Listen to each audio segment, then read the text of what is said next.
அனைவருக்கும் வணக்கம். கும்பராசினியர்களுக்கு நிகழ இருக்கும் சூரிய பெயர்ச்சி என்ன மாதிரியான நன்மைகளை எல்லாம் ஏற்படுத்தி கொடுக்க இருக்கு, கிரகநிலைகளின் ரீதியாக அமையிருக்கும் சாதகங்கள் என்ன, பாதகங்கள் என்ன, மேலும் என்ன மாதிரியான முன்னேற்றங்கள் எல்லாம் உங்களுடைய வாழ்வில் ஏற்பட இருக்கு என்பது குறித்தான முழுமையான பதிவை தான் பார்க்க போகிறோம். அது மட்டும் இல்லாம சூரிய பகவானை பொறுத்த வரைக்கும் தற்போது பெயர்ச்சியாகி பலம் இழக்கிறார். இதனால் என்ன மாதிரியான முன்னேற்றங்கள் எல்லாம் ஏற்பட இருக்கு என்பது குறித்தான முழுமையான பதிவை தான் இந்த வீடியோல விரிவா பார்க்க போகிறோம். அதற்கு முன்னாடி சூரிய பகவானை பற்றி சற்று விரிவாக தெரிந்து கொள்வோம். சூரியன் உலக இயக்கத்திற்கு மிக முக்கியமான ஒன்றாக இருக்கிறது. அதன் சக்தியால் தான் ஜீவராசிகள், பயிர்கள் வாழ்கின்றன, வளர்கின்றன. கோடை, குளிர், மழை போன்ற பருவ மாற்றங்களும் கூட சூரியனாலேயே ஏற்படுகின்றன. அத்தகைய சிறப்பு மிக்க சூரியனை நம்மவர்கள் வழிபாடு செய்வதை வழக்கமாக கொண்டுள்ளனர். சூரியனை வழிபடும் சமயத்திற்கு சௌமாரம் என்ற பொருள். சூரியன் சிவபெருமானின் வலது கண்ணாக இருப்பதாக புராணங்கள் கூறுகின்றன. சூரியனை சிவனோடு ஒப்பிட்டு சிவசூரியன் என்றும், விஷ்ணுவோடு ஒப்பிட்டு சூரிய நாராயணர் என்றும் அழைப்பார்கள். சிவபெருமானை நோக்கி கடுமையாக தவம் இருந்த சூரியன் கிரகபதம் என்னும் பேரும் 1000 கிரகணங்களோடு ஒளிமண்டலத்தில் உலா வரும் உயர்வையும் பெற்றான். சூரியன் மேசம் முதல் மீனம் வரையிலான 12 ராசிகளுக்கும் செல்வார். அவர் ஒரு ராசியிலிருந்து அடுத்த ராசிக்கு செல்லும் போதுதான் மாத பிறப்பு என்பது நிகழ்கிறது.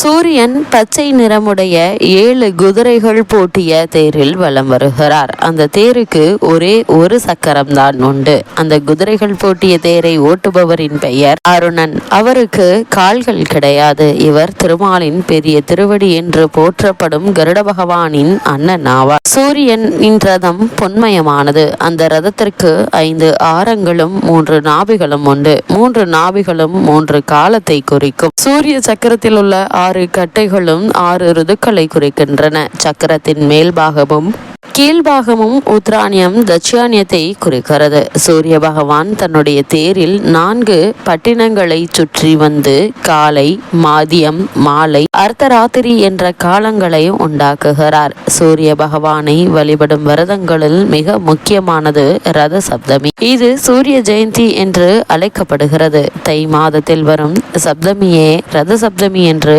அழைக்கிறார்கள். அன்றைய தினம் சூரியன் பயணிக்கும் தேரை இழுத்துச் செல்லும் 7 குதிரைகளும் ஒரு சேர வடக்கு நோக்கி திரும்பி பயணத்தை தொடங்குகின்றன. இந்த இனிய நாளில் சூரிய உதயத்தில் எழுந்து புண்ணிய தீர்த்தங்களில் நீராடுவது சிறப்பு சேர்ப்பதாகும். கணவனை இழந்தவர்கள் இந்த விரதத்தை கடைபிடிப்பதால் அடுத்து வரும் பிறவிகளில் இந்த நிலை வராது என்று புராணங்கள் தெரிவிக்கின்றன. ரத சப்தமி விரதத்தை சூரிய உதயத்தில் செய்ய வேண்டும். குறிப்பாக சர்க்கரை பொங்கல், உளுந்து வடை நெய்வேத்தியமாக படைத்து பூஜை செய்ய வேண்டும். கோதுமையால் செய்த சப்பாத்தி, சாதம் போன்றவற்றை பசுமாட்டிற்கு கொடுப்பது நல்ல பலனை தரும். வாசலில் சூரியன் வழிபடும் ரதம் வரைந்து அரிசி, பருப்பு, வெல்லம் படைக்கலாம். சூரிய உதயத்தின் போது குளித்து விரதம் அனுஷ்டித்தார் செல்வந்தர் ஆகலாம் என்கின்றது புராணம். ரத சப்தமி என்று தொடங்கும் தொழில் பணிகள் மிகவும் சிறப்பாக நடைபெறும். அதே போல் இந்நாளில் செய்யப்படும் தான தர்மங்களும் பல மடங்கு புண்ணியம் கிடைக்கும் என்கின்றார்கள். சூரிய பகவான் இந்து தொன்மையில் நவகிரகங்களின் முதன்மையானவர். சிவபெருமானின் வலது கண்ணாகவும் ஒளியின் நாயகனாகவும் கருதப்படுபவர். 7 குதிரைகள் பூட்டிய பொன் ரதத்தில் வலம் வரும் இவர் ஆரோக்கியம், ஆயுள் மற்றும் ஞானத்தை அருள்பவர். ஞாயிற்றுக்கிழமை சூரியனுக்குரிய உகந்த நாளாகும். மகர சங்கராந்தி, பொங்கல், ரத சப்தமி போன்றவை சூரியனுக்குரிய மிக முக்கிய திருவிழாக்களாக அமைகின்றன. சூரிய பகவானை பொறுத்தவரைக்கும் கண் கண்ட தெய்வம், ஆற்றல், உடல் மற்றும் மனோபலத்தை தரக்கூடியவர். ஒரே சக்கரம் கொண்ட தேர், 7 வண்ண குதிரைகள் கொண்ட வாகனத்தில் சூரிய பகவான் வலம் வருகிறார். இவரை நாம் எவ்வாறு வழிபட வேண்டும் என்று பார்க்கும்போது தினமும் காலை கிழக்கு திசை நோக்கி சூரிய நமஸ்காரம் செய்தல், காயத்ரி மந்திரம் உச்சரித்தல், இவற்றின் மூலமாக சூரிய பகவானை வழிபட முடியும். அது மட்டுமில்லாமல் சூரியன் வழிபாடு இருளை நோக்கி நல்ல ஆரோக்கியத்தையும் மன அமைதியையும் நற்சிந்தனைகளும் தரும் என நம்பப்படுகிறது. சூரியன் மிகப்பெரிய நட்சத்திரம். இந்த பிரபஞ்சத்திற்கே ஆற்றலை தரக்கூடியவர் இவர்தான். இவரை வழிபடுபவர்களுக்கு நிச்சயம் போதுமான ஆற்றலை தந்து வெற்றி பெற செய்வார். காலையில் சொல்ல வேண்டிய சூரிய மந்திரம். சூரிய மந்திரத்தை தினமும் காலையில் சொல்லி வர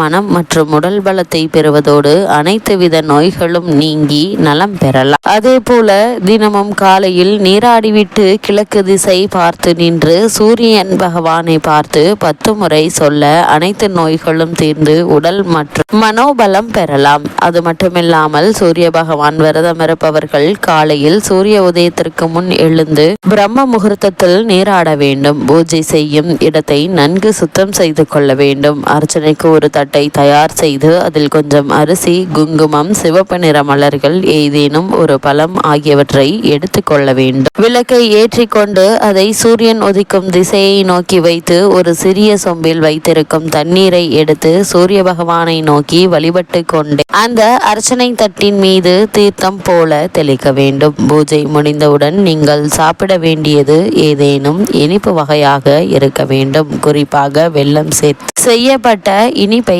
சாப்பிடலாம். அதன் பின் மாலை வரை தண்ணீர், பால் தவிர வேறு எதுவும் சாப்பிடக்கூடாது. காலை முதல் மாலை வரை சாப்பிடாமல் விரதம் இருந்துவிட்டு மாலையில் சூரிய அஸ்தமனத்திற்கு முன்பாக சாப்பிட்டு விட வேண்டும். ஒருவேளை சூரிய அஸ்தமத்திற்கு முன்பாக சாப்பிடவில்லை என்றால் கட்டாயம் அன்றைய நாள் முழுக்க சாப்பிடக்கூடாது. அடுத்த நாள் காலை சூரிய உதயத்திற்கு பின் தான் சாப்பிட வேண்டும். இதனால் என்ன மாதிரியான பலன்கள் எல்லாம் ஏற்படும் என்று பார்க்கும்போது சூரிய விரதம் மேற்கொள்பவர்களுக்கு உடல் ஆரோக்கியம் மேம்பட்டு ஆயுள் நீடிக்கும். கொடிய நோய்கள் எதுவும் அண்டாது. முகத்தில் ஒரு வசீகரம் உண்டாகும். சமூகத்தில் பிறர் மதிக்கின்ற சூழ்நிலை ஏற்படும். பொருளாதார வளர்ச்சி உண்டாகும். துர்ஷ சக்திகள், செய்வினை, மாந்திரிகம் போன்றவை சூரிய விரதம் இருப்பவர்களை அண்டாது. தன்னை எதிர்க்கும் எதிரிகள் அரசனாகவே இருந்தாலும் ஞாயிற்றுக்கிழமை விரதமிருந்து சூரிய பகவானை வழிபட்டால் எதிரிகள் வீழ்ந்து போவார்கள். அத்தகைய மகத்துவம் வாய்ந்ததுதான் இந்த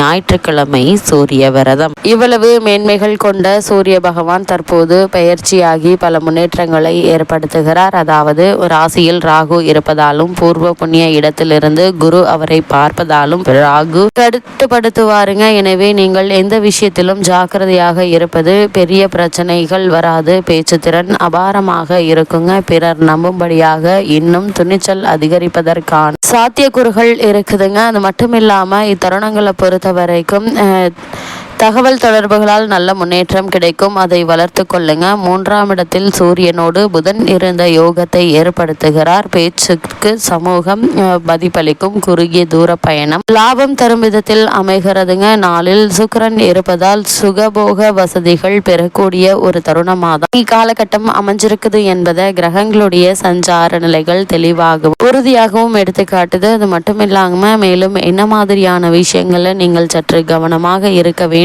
என்று பார்க்கும்போது பேச்சை குறிப்பிடும். 2ஆம் இடத்தில் செவ்வாயும் சனியும் இணைந்து 8ஆம் இடத்தை பார்ப்பதால் தேவையற்ற பேச்சினால் வாக்குவாதம் வளர்ந்து மன அழுத்தம் ஏற்பட வாய்ப்புகள் உண்டு. சகோதர உறவுகளுடன் எச்சரிக்கையாக இருக்க வேண்டுங்க. உங்களுடைய ராசிக்கு கேது 7ஆம் பாவத்தில் இருப்பதால குடும்ப விஷயத்தில் படிப்படியாக ஒரு சில பிரச்சனைகள் வந்த நிலை நீங்கி நல்ல ஒரு முன்னேற்றம் ஏற்பட இருக்கு. கேது 7ஆம் பாவத்தில் இருப்பதால் குடும்ப விஷயத்தில் கவனமாக இருங்க. கோபத்தை குறைப்பது அவசியம். சுக்கிரன் மீது சனியினுடைய பார்வை இருப்பதால கணவன் மனைவி இடையே ஒருவருக்கொருவர் விட்டு கொடுத்து அனுசரித்து நடந்து கொள்வது மிக மிக நல்லது என்பதை கிரகநிலைகள் மீண்டும் மீண்டும் தெளிவுபடுத்துது. அது மட்டும் இல்லாமல் கும்பராசனையர்களுக்கு இத்தருணங்கள்ல கிரகநிலைகளின் ரீதியாக கூறப்படும் பரிகாரம் என்ன என்று பார்க்கும்போது இத்தருணங்கள்ல தினமும் காலையில் சூரிய பகவானை வழிபடுங்க. எவ்வளவு தடைகள் தாமதங்கள் ஏற்பட்டாலும் அவை அனைத்துமே நீங்கி சிறு முயற்சியில் நல்ல ஒரு முன்னேற்றம் நிச்சயம் உங்களுடைய வாழ்வில் ஏற்படும் என்பது கிரகநிலைகள் மீண்டும் மீண்டும் உங்களுக்கு உறுதியளிக்குது.